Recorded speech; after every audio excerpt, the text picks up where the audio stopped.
Welcome to another edition of Natural Crafts. Today we're making 3 different Valentine's Day wreaths and starting off with a heart-shaped wreath.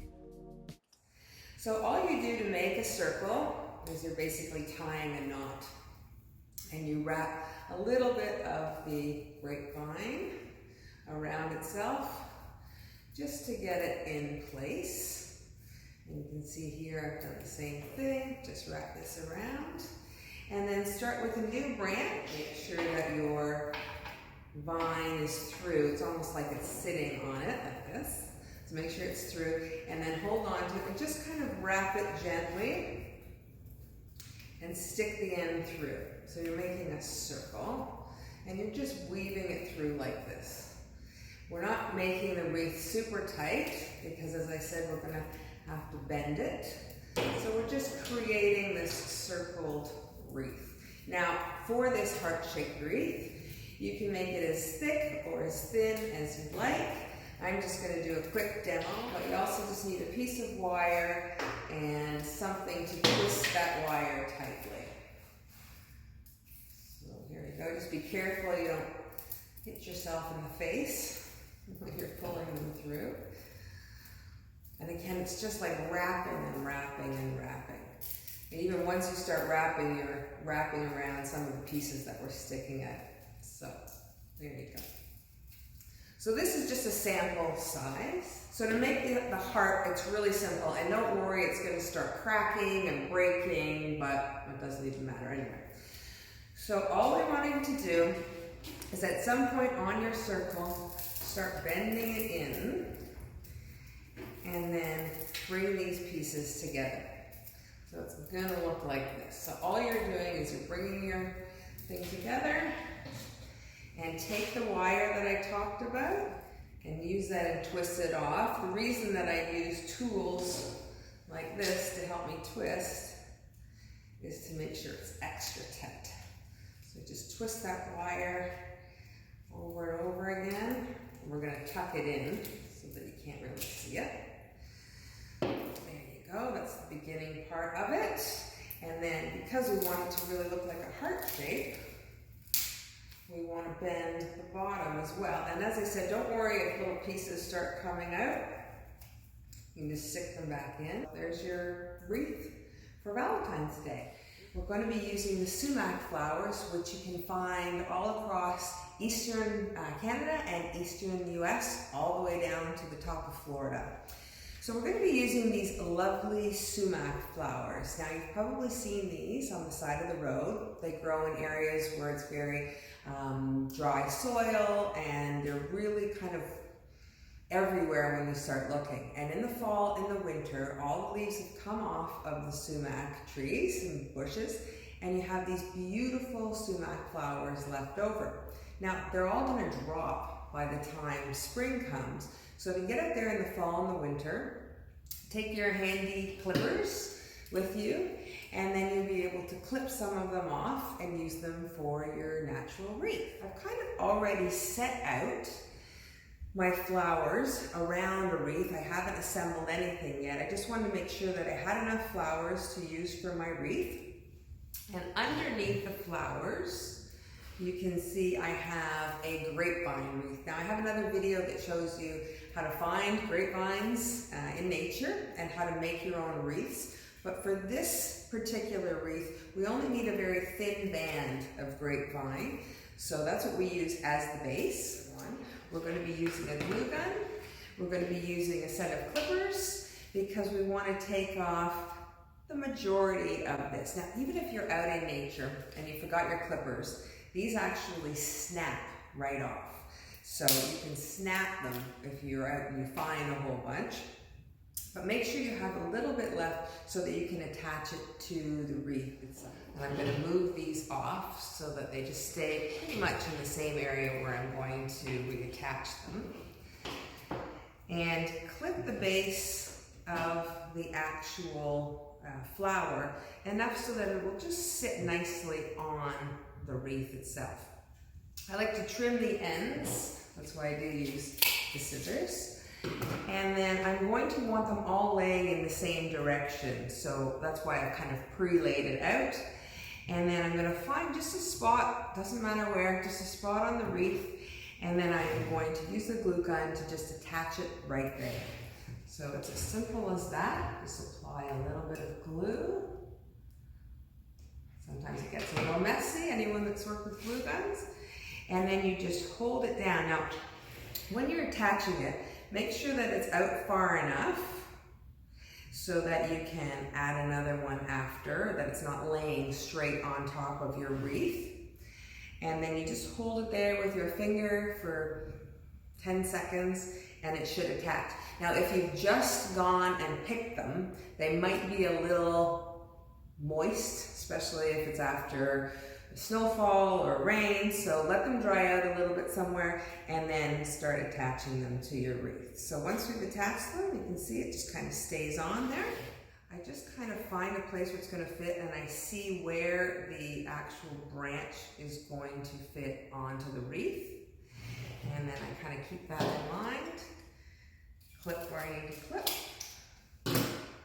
Apply the glue to the back, obviously. And then snug it in tight to the last one. So it's going to kind of look something like this. Now, I'm not going to make you watch the whole thing. I'll try and do a whole bunch. I'm just going to add them around in the circle. And then I'll show you how to add the internal layer as well. And because the grapevine wreath itself is not flat surface, you might find that even though you had all of your flowers set out where you wanted, you might have to interchange some of them. So ones that you were going to put right beside it may not fit perfectly, so you just adjust it to the next one that's going to fit. Once you get down to your last few spaces, even though I have 5 sumac flowers left, I've placed them around so that I realize I only need 4. So make sure you're picking the ones that are going to fill the space, because if you pick a few where you're going to have 1 inch missing, you want to make sure it's going to fill the space in here. So I just move them around to figure out which one is going to fill the space. All right, once you've completed your outer rim, your circle, then you can see the inside is still exposed. So what we're going to do is when you're out looking for sumac flowers, make sure you get some nice big ones, but also a few smaller ones, because we're just going to insert these, take most of the stem off so that there's hardly any stem left. You're looking for a place where it's going to fit, and it's going to hide a lot of the, again, grapevine wreath, but it kind of nestles in with the other flowers. Okay? And you're just going to go all the way around the same way. Take some of the small flowers, cut the stems off, and attach them so that they're covering that inner circle. To do the entire outside wreath probably took me about 15-20 minutes. And there you have it, a beautiful Valentine's wreath. Dogwood, especially the red twig dogwood, is found pretty much everywhere across North America. And a great time to find them and trim them is in the fall, because all the leaves have fallen off and you've got these beautiful red stems.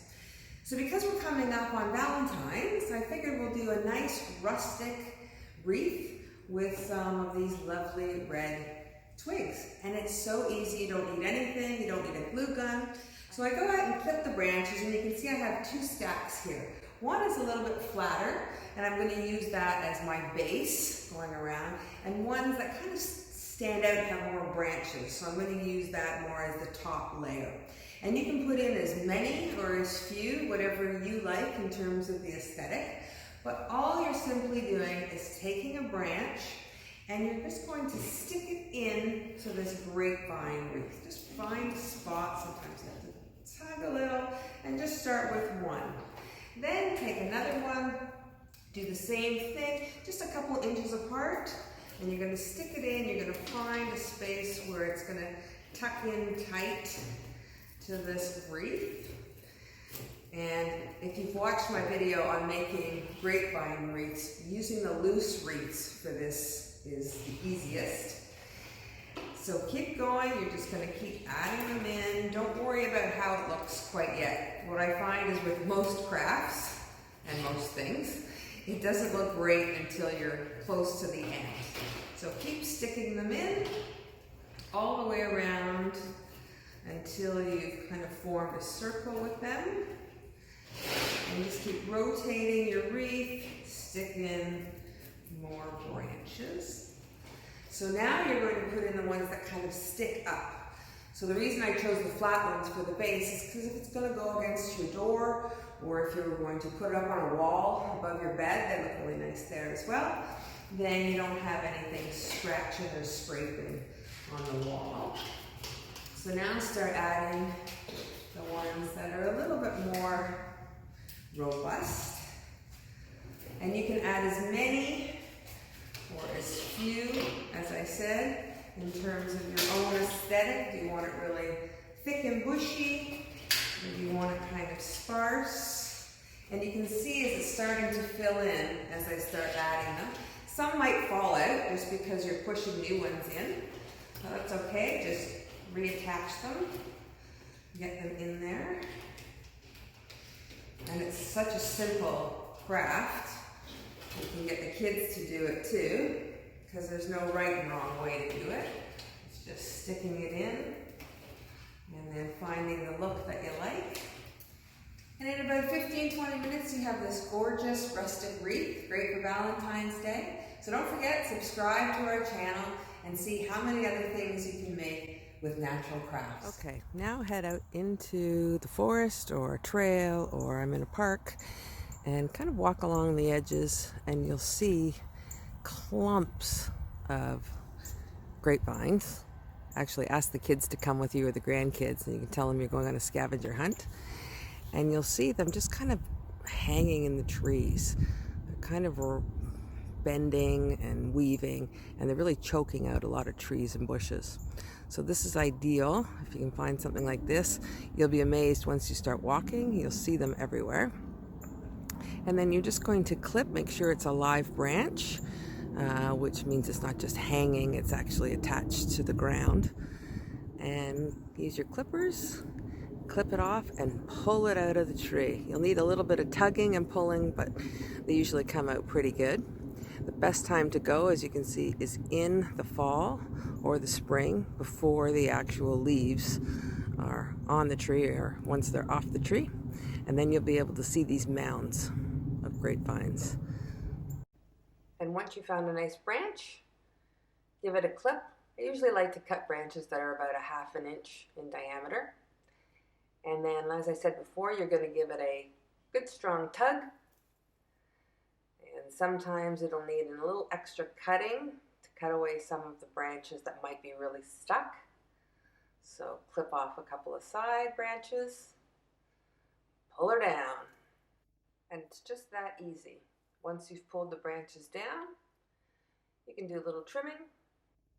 And I've just loosely put them into circles, and even some of the 3 to 4 foot branches I'll just carry out like that.